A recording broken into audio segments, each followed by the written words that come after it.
So here we are, back in the home dressing room at Shrewsbury Town Football Club's Crowd Meadow with the two Andys. Rather than me trying to introduce yourselves, just tell us a bit about you and your role. So I'm Andy Tretton. I'm a commercial manager at Shrewsbury Town.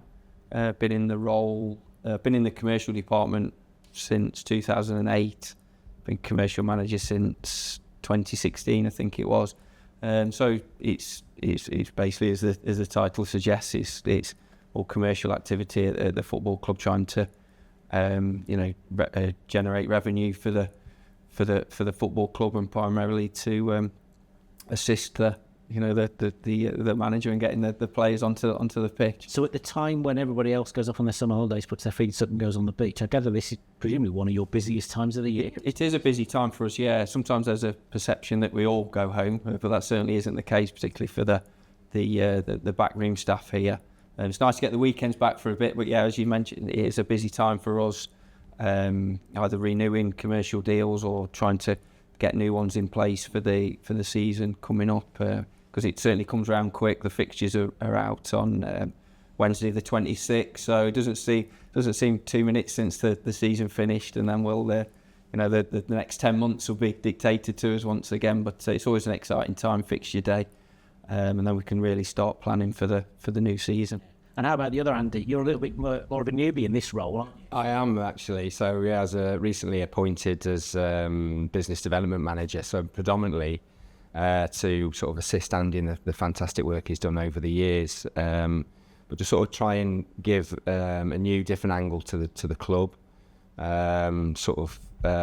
forging relationships with local businesses, new businesses, and engaging as much as possible within the community borders and UK, really, in order to find them forging connections to bring them amongst the club and really get some brand alignment and exposure to businesses, and try and change the dynamics really a little bit of just how we can really adapt the future with the club and really get fans and businesses sort of involved within the club. And just give it some structure moving forward, really. And as fans will know very well, I mean, obviously you've got other links to Shrewsbury Town Football Club, having represented them both on the pitch as well. Does that bring an extra element of experience? Are you able to look at what you do from maybe different directions because of that? I think so. I mean, obviously we've had many experiences in the professional game. I was very fortunate to have played, a lot of clubs in this country, but in around the world, and experience all that, and it does help to understand football, to understand the game, to understand the connection. I think so. From when I've retired, I sort of, even though we're sort of still involved in the game in certain coaching aspects, predominantly I went into sales and experienced many different sort of factors along the way, and experienced many sort of business attributes across that way of learning. And I think just moulding the two has really sort of helped me, especially in this position that I'm in now. And obviously Andy's done it for many a year within the club, so obviously his experience is going to help me just to adjust back to the football life, should we say. So they talk about weekends. I haven't had my weekends taken up for a very long time since I retired, but going back in, getting involved back into a club, and a club that's very fond, that in close to my heart, is I'm really looking forward to the challenges ahead. Did you both? I'm going to ask you. I keep saying I'll ask you, Andy. I'll ask the Andy names to me. Do you always want to stay in football in some way or other then after you finish playing? Yeah, I think so. I mean, Andy mentioned they're playing there around the world. I didn't quite manage that. I went to Accrington for a couple of years. That was about the furthest. You went across the board into Wales, didn't you?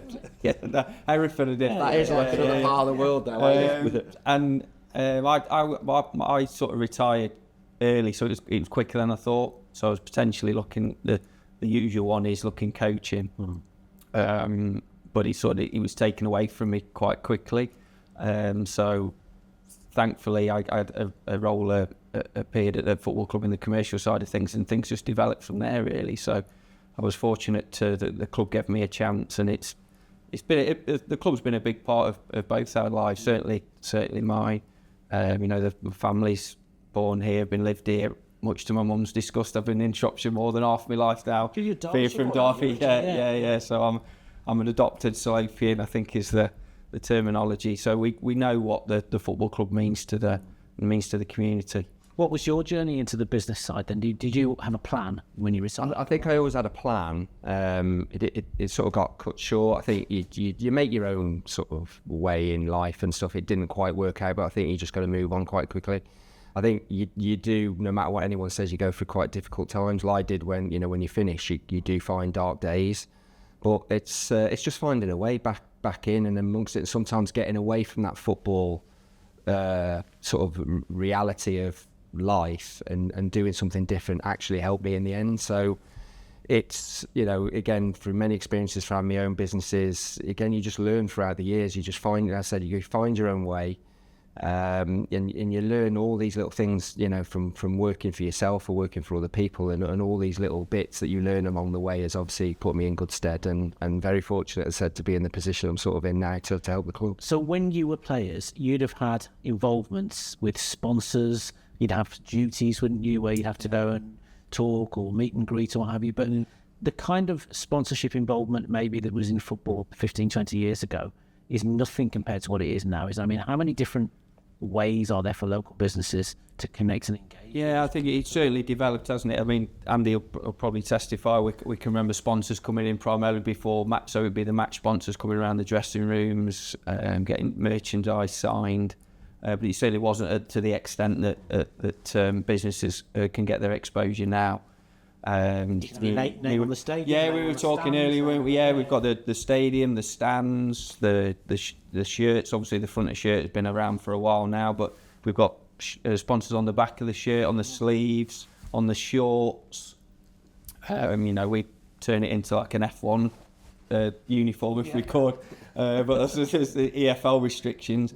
But yeah, there's so many more ways that we can offer exposure to companies. The social media is a huge side of things now, and our media team put out some really great content, and our followers, I think, across all the platforms, Facebook, WhatsApp, TikTok, which I'm not familiar with. I've heard of it. I'll leave that one out of it, but we've got some really good followers on that. I think we're well over 400,000, I think, in terms of followers. So from a sponsor's point of view, all of those things are really appealing. Yeah, absolutely. What tends to go first? What's the most popular? If you put all the sponsorship opportunities on the table tomorrow and they were all blank, what would be the one that people would want? I think the kit is usually a popular one because I think it's people like to see their business, their brand on the front of strips, or the Shrewsbury Town kit, particularly if we've got a big game and we've got a lot of Sky games lined up this season.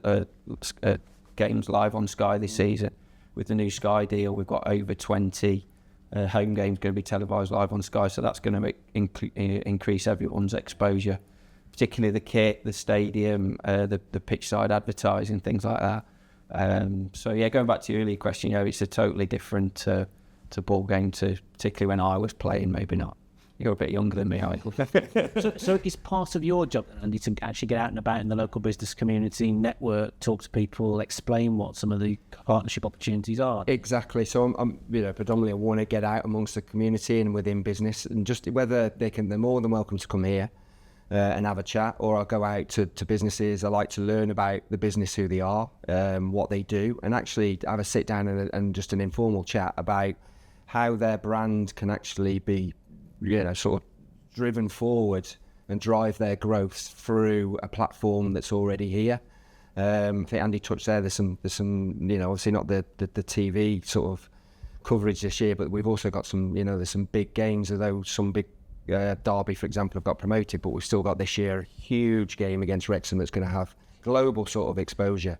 We've got the Birmingham City games that's going to be huge. You've still got big clubs that still come here, like your Charltons, etc. So there's a massive diversity of fan exposure and business exposure within there, but it's going out to businesses and sitting down and actually understanding it, and do as much research about the business and understand what they want and what they do, and how we can customise, and align with exactly what they want to do, instead of this is who we are, this is what we've got. How can we customise that to fit into you as a business, and how can we bring it into the football club? Do people realise you can do that, or do they think they've got to buy something off the shelf then? Well, this is what we're trying to sort of just, as I said, we're talking about the dynamics. We want to change the dynamic slightly, and just, as I said, the engagement side for me, I've done it for years and years and years of just going out to meet people and just building relationships.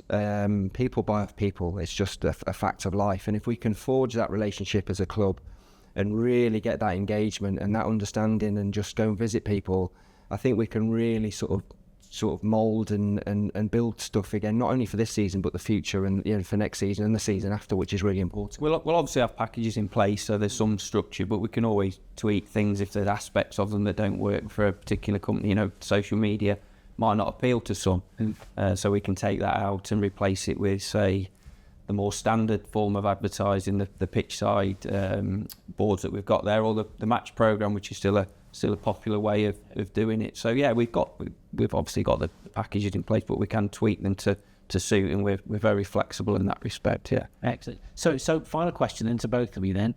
Hopes for the coming season on and off the pitch. Have you got a wish list, a bucket list, a shopping list of things you'd like to achieve? I'm delighted that Andy's coming to help me here, because at times it's been a bit of a one-man band for me, so it's great to have somebody on board and a fresh pair of eyes at things as well, along with Liam Dooley, our CEO, he's got a big commercial background as well, so it's been good to have assistance in that way. So off the field, I think it's about firstly looking after the current sponsors that we've got and giving them the looking after them as well as we can, but getting as many people, new businesses involved, and trying to move forward off the pitch. On the pitch, we can't dictate that, but I think there's always that optimism. We've had a lot of good signings through the door already. Paul and Chris obviously enjoyed a lot of success when they were last with us, and I'm sure they can replicate that. You still wish you could kick the ball for them? Right, I think it comes to a point where we try and play a little bit. I mean, you still play. I mean, I just look at a football and get injured at the moment. I'm still getting over 5-a-side from last Thursday, so but yeah, smaller pitch about suits me. I feel quicker on a smaller pitch. Well, at least I'd be able to get from one side to the other in a 5-a-side pitch. Great to catch up with you, gents. Hope we have a great season. Excellent. Thanks for listening. Thank you very much. Cheers.